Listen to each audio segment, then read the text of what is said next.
வனிதா விஜயகுமார் கடைசியில் பார்த்தா அவங்க இளையராஜா பக்கமே இப்போ திரும்பி இப்போ வேற மாதிரி வந்து ரொம்ப கேட்கக்கூடாத அளவுக்கு அருவருப்பா இப்போ எல்லா சேனலுமே பேச ஆரம்பிச்சிட்டாங்க. சார் வனிதாவை பொறுத்தவரை விஜயகுமார் பொண்ணு அந்த அம்மாவும் சர்ச்சையும் பிரிக்க முடியாது. இந்த படம் வந்து ஒரு ப்ரொமோஷன் ஆகணும். இதற்காக அந்த அம்மா எந்த நிலைக்கும் இறங்கி வர தயாராக இருக்கு. இளையராஜா வீட்டுக்கு விஜயகுமார் மக வனிதா மருமகளாக போவதற்கு வாய்ப்பு இருந்தது. யுவன் சங்கர் ராஜாக்கோ மனைவியாக போவதற்கு கூட ஒரு 25 வருஷம் வாய்ப்பு இருந்தது. இந்த செய்தியை அந்த அம்மா திரித்து கூறுவது, எப்படி இளையராஜாவே கல்யாணம் பண்ணலான்னு இருந்தேன் இப்படி கூறுவது அது பொருத்தமானதாக இருக்காது. ஏன்னா இளையராஜா 25 வருடங்களுக்கு முன்பே திருமணமான பிறகுதான் அவர் இந்த இசை புயலாக மாறுறாரு. இப்போ இந்த அம்மா இந்த படத்தை ஒரு பெரிய விளம்பரம் வேணும் என்பதற்காக இதே வேலையை அந்த மாதிரி செய்யுது. வனிதா சொல்லுவது தான், இளையராஜாவை நான் லவ் பண்ணேன், இளையராஜா என்ன லவ் பண்ணாரு, இதே விளம்பரம் தான். ரெட் ஃப்ளவர்னு ஒரு படம், அதுக்கு விஷால் வந்திருந்தார். இந்த கமலா தேட்டரில் நடந்தது. அதுக்கு நான் போயிருந்தேன். வந்து மைக்கை பிடிச்சார். யார்? விஷால். கை ஆடுது. ஆமாம் சார், அது வைரலாக போச்சு. அவர் செயற்கையாகவே அந்த கையை வேணும் பண்ண. ஏன்னா அதுக்கு மதகஜராஜாவை நீங்கள் ஓட வச்சீங்க. கிட்டி போனவன், தலை போனவன், மூளை வேலை செய்யாதவன், லிவர் வேலை செய்ய, இதெல்லாம் ஒரு விளம்பரமா? எவ்வளோ மட்டமாக இருக்கானுங்க ஒரு சினிமாக்காரங்க. இல்லை, சினிமாக்காரர்களுக்கு ஒரு கருத்து மக்கள்கிட்ட போய் சேர்ந்து அந்த படம் ஓட வச்சா ஒரு 50 கோடி ரூபாய் லாபம். வனிதாவும் அந்த வனிதாவுடைய படம் ரீச் ஆகணும், ஹாலிவுட்டில் அது ஜெயிக்கணும். ஜெயிச்சா அடுத்த படத்தை பூஜை போடுவதற்கு தயாரிப்பாளர் கிடைச்சிருவான், கோடிகள் கிடைச்சிரும். இதை தாண்டி அவர்களுக்கு எந்த சிந்தனையுமே இல்லை. மலிவான கற்பனை தான், அசிங்கமான கற்பனை தான். கிளாமர் ஆர்டிஸ்டா தன்னை ஒரு பெரிய விளம்பரம் கிடைக்கும். அதை தாண்டி அந்த பொண்ணுக்கு எந்த சிந்தனையும் இல்லை. இளையராஜா மீது சுமத்தப்பட்ட அந்த செய்தி உண்மைக்கு புறம்பானது. விஜயோட தான் இவங்க ஃபர்ஸ்ட் படம் நடிச்சாங்க, விஜயும் இவங்களோட தான் ஃபர்ஸ்ட் படம் நடிச்சாங்க. விஜய் வந்து சிஎம், ஆனால் இவங்க விஜய்க்கும் இதை தான் சொல்லுவாங்க அப்படின்னு சொல்லிட்டு கொஞ்ச நாளையில் நானும் அவரும் தொடர்பில் இருந்தோம் அப்படின்னு சொன்னாலும் ஆச்சரியப்படுறேன். மீனா போய் துணை ஜனாதிபதியை பார்த்ததுக்கு என்ன காரணம்னா, மீனாவுடைய பல கோடிக்கணக்கான சொத்துக்கள் பினாமிகள் பராமரிச்சுட்டு வர்றாங்க. அந்த பினாமிகள் பூரா அத்தனை சொத்துக்களையும் அவர்களே அபகரித்து கொண்டார்கள். இதுக்காக அந்த அம்மா உதவிக்காக பிஜேபிட்டு போகுது. பிஜேபிட்டு போன பிறகு நேராக முருகன்கிட்ட போகுது. மீனாவுடைய அரசியல் தஞ்சம் என்பது சொத்துக்களை அபகரிப்பாளர்களிடம் வந்து பாதுகாத்து கொள்வதா, அதுவும் நடக்குது. இப்போ மீனா சோகத்தின் எல்லைக்கே போயிடுச்சு. முருகன் வந்தாலும் சரி, விநாயகர் வந்தாலும் சரி, பரமசிவனே வந்தாலும் சரி, காப்பாற்ற முடியாது.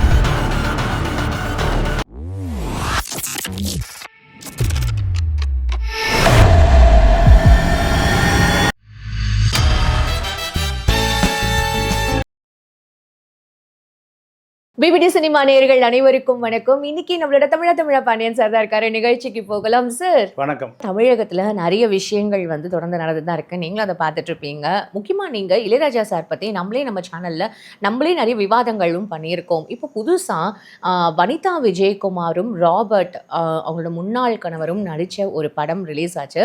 அந்த படத்துல அவர் வந்து மைக்கேல் மதன காமராஜன்லேருந்து ஒரு பாட்டை எடுத்து போட்டாங்க. அது இவரும் வந்து நீங்க என்ன கேட்காம நீங்க அந்த பாட்டை யூஸ் பண்ணிட்டீங்கன்னு சொல்லிட்டு இவரும் வழக்கு போட்டார்.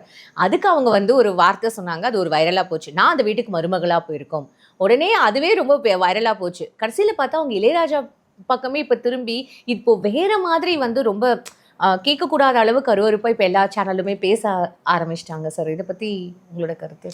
இல்லை, இப்போ வனிதாவை பொறுத்தவரை விஜயகுமார் பொண்ணு அந்த அம்மாவும் சர்ச்சையும் பிரிக்க முடியாது. சர்ச்சை இப்போ அந்த அம்மாவுக்கு இந்த படம் வந்து ஒரு ப்ரொமோஷன் ஆகணும். இதற்காக அந்த அம்மா எந்த நிலைக்கும் இறங்கி வர தயாராக இருக்குது. ஒருவேளை இளையராஜா வீட்டுக்கு விஜயகுமார் மக வனிதா மருமகளாக போவதற்கு வாய்ப்பு இருந்திருக்கு. யுவன் சங்கர் ராஜாக்கோ இன்னொரு சங்கர் ராஜாவுக்கோ மனைவியாக போவதற்கு கூட ஒரு 25 வருஷம் வாய்ப்பு இருந்தது. இல்லை, விருப்பப்பட்டிருக்கலாம். நீங்கள் விருப்பப்படும் இல்லைன்னா சொல்ல முடியாது. இளையராஜா மகனை திருமணம் பண்ணியிருக்கலாம், இல்லை இளையராஜாவோட சம்மந்தம் வச்சுருக்கலான்னு விஜயகுமார் மஞ்சுளாவோ கூட முடிவு பண்ணியிருக்கலாம். ஆனால் இப்போ இந்த செய்தியை அந்த அம்மா திரித்து கூறுவது, எப்படி இளையராஜாவே கல்யாணம் பண்ணலான்னு இருந்தேன் இப்படி கூறுவது அது பொருத்தமானதாக இருக்காது. ஏன்னா இளையராஜா அவருடைய மனைவியை சின்ன வயசு வனிதாலாம் பிறக்கறதுக்கு முந்தைய கல்யாணம் பண்ணிட்டார் அந்த அம்மாவை. சரியா? அப்போது 25 வருடங்களுக்கு முன்பே திருமணமான பிறகு தான் அவர் இந்த இசை புயலாக மாறுறாரு. இப்போ இந்த அம்மா இந்த படத்தை ஒரு பெரிய விளம்பரம் வேணும் என்பதற்காக இதே வேலையை அந்த அம்மா செய்யுது. நான் ஒரு ரெட் ஃப்ளவர்னு ஒரு படம், அதுக்கு விஷால் வந்திருந்தார். இந்த கமலா தேட்டரில் தான் நடந்தது. அதுக்கு நான் போயிருந்தேன். வந்து மைக்கை பிடிச்சார். யார்? விஷால். கை ஆடுது. ஆமாம் சார், அது வைரலாக போச்சு. ஆமாம், அவர் செயற்கையாகவே அந்த கையை வேணும் பண்ணார். ஏன்னா அதுக்கு மதகஜராஜாவை நீங்கள் ஓட வச்சீங்க. அதே மாதிரி அப்போ ஏன்னா கிட்னி போனவன், தலை போனவன், மூளை வேலை செய்யாதவன், லிவர் வேலை இதெல்லாம் ஒரு விளம்பரமா? எவ்வளோ மட்டமாக இருக்கானுங்க பாரு சினிமாக்காரங்க. இல்லை சார், அது ரொம்ப விஷால் அவர்களுக்கு உடம்பு சரியால அப்படின்றது அப்போ ரொம்ப வைரலாக போச்சு இல்லை சார்? அவருக்கு என்ன ஆச்சு அப்படின்றது. ஸோ அதனால ஐயோ திருப்பி இல்லை இது எல்லாமே இல்லைம்மா. உடம்பு சரியில்லாமல் போனதுங்கிறது அது உண்மையாக நடிப்பு, உண்மையே இல்லை. எல்லாமே ஒரு விளம்பரம். சினிமாக்காரனை பொறுத்த வரைக்கும் உண்மையை 1% கூட கிடையாது. எல்லாமே செயற்கையாக இருக்கும். வனிதா சொல்லுவது தான், இளையராஜாவை நான் லவ் பண்ணேன், இளையராஜா என்ன லவ் பண்ணார், இதே விளம்பரம் தான். உண்மை 1% கூட கிடையாது. கமலஹாசன் தக்லைஃபுக்கு பெங்களூரில் சொன்னார்ல, ஐயோ கன்னடர்கள் கலவரம் பண்ணணும், கன்னடர்கள் பிரச்சனை பண்ணணும் என்பது ரஜினி அப்பப்போ என்ன பண்ணுவார், படம் வரும்போது அதிரடியாக சில கருத்துக்களை சொல்லுவார். இதெல்லாமே சினிமாக்காரர்களுக்கு ஒரு கருத்து மக்கள்கிட்ட போய் சேர்ந்து அந்த படம் ஓட வச்சா ஒரு 50 கோடி ரூபாய் லாபம். இதே தான் வனிதாவும், அந்த வனிதாவுடைய படம், வனிதாவுடைய மகள் நடிக்கிற படம் இப்படியாவது ரீச் ஆகணும், கோலிவுட்டில் அது ஜெயிக்கணும். ஜெயிச்சா அடுத்த படத்தை பூஜை போடுவதற்கு தயாரிப்பாளர் கிடைச்சிருவான், கோடிகள் கிடைச்சிரும். இதை தாண்டி அவர்களுக்கு எந்த சிந்தனையுமே இல்லை. மலிவான கற்பனை தான், அசிங்கமான கற்பனை தான். விஜயோட தான் இவங்க ஃபர்ஸ்ட் படம் நடிச்சாங்க, விஜயும் இவங்களோட தான் ஃபர்ஸ்ட் படம் நடிச்சாங்க. அதனால இப்போ சமூக வலைதளத்துல நாளைக்கு விஜய் வந்து சிஎம் ஆனா இவங்க விஜய்க்கும் இதை தான் சொல்லுவாங்க அப்படின்னு சொல்லிட்டு அந்த மாதிரியான ஒரு விமர்சனங்கள் கூட வருது. இல்லை, அவர் சிஎம் பிஎம்லாம் ஆகிறதுல ரெண்டாவது விஷயம். கொஞ்ச நாளையில் நானும் அவரும் தொடர்பில் இருந்தோம் அப்படின்னு சொன்னாலும் ஆச்சரியப்படுறதில்லை. வனிதா பொறுத்த வரைக்கும் நானும் விஜயும் 2 பேரும் தொடர்பில் தான் இருந்தோம் இப்படின்னு கொளுத்தி போடுவதற்கு கூட அந்த பொண்ணு அஞ்சாது. அந்த பொண்ணுக்கு அது எப்படியாவது தன்னை ஒரு கிளாமர் ஆர்டிஸ்டாக தன்னை ஒரு பெரிய விளம்பரம் கிடைக்கணும். அதை தாண்டி அந்த பொண்ணுக்கு எந்த சிந்தனையும் இல்லை. இதுதான் வனிதா. அதனால் இளையராஜா மீது சுமத்தப்பட்ட அந்த செய்தி உண்மைக்கு புறம்பானது தான். மீனா அவர்கள் வந்து ஜெகதீப் தன்கர் அவரை போய் பார்த்துட்டு வந்ததுக்கப்புறம் கொஞ்ச நாளில் இப்போது ஜெகதீப் தன்கர் அவர்கள் ராஜினாமா பண்ணிட்டாங்க. ஆனால் இப்போ சடனாக அவர் ராஜினாமா பண்ணதுக்கு என்ன சார் காரணம்? இப்போ காங்கிரஸ் அவங்க கூட கேள்வி கேட்க ஆரம்பிச்சிட்டாங்க. இப்போ இது வந்து இப்படி தான் சார் போயிட்டுருக்கு. இப்போ ஜெகதீப் தன்கர் அங்கே ரிசைன் பண்ணதுக்கும் மீனா அவர்கள் போய் சந்தித்ததுக்கும் என்ன மாதிரியான ஒரு இதை இப்போ இவங்க லிங்க் பண்ணணும்னு நினைக்கிறாங்க சார்? இல்லைம்மா, இதில் 2 விஷயம் இருக்குது. ஒரு விஷயம் முட்டாள்களுடைய பார்வை, இன்னொரு பார்வை அறிவாளிகளுடைய பார்வை.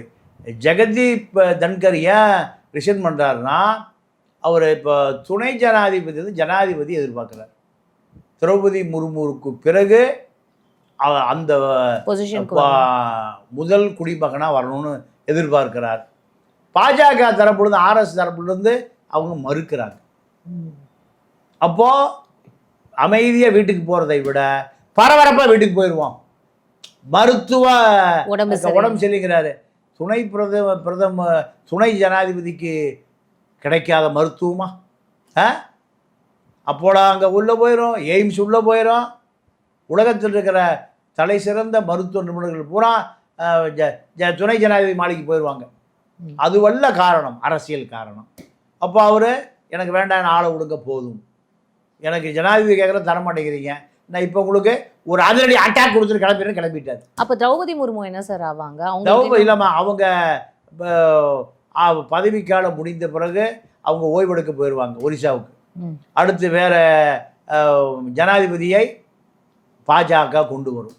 இப்போ ஷெட்யூல்ட் ட்ரைப்ஸ் ஆதி குடியை சேர்ந்தவர் தான் திரௌபதி முர்மு. அதே போல் யாராவது ஒரு ஒடுக்கப்பட்ட சமூகத்தை அடையாளப்படுத்துவது பிஜேபிக்கு தேவை. பிஜேபி ஒடுக்கப்பட்ட மக்களோட நிற்கிறோம். முதல்ல இருந்தார் ஜனாதிபதி, அவர் ஒரு தலித் சமூகத்தை சேர்ந்தவர், ராஜ்நாத் கோவிந்த். அவர் ஒடுக்கப்பட்ட சமூகத்திலிருந்து வந்தவர். இப்போ இந்தம்மா ஷெட்யூல் ட்ரைப் சமூகத்திலிருந்து வந்தவங்க. இப்படி பல அரசியல்களை பிஜேபி திட்டம் போட்டு வச்சிருக்கு.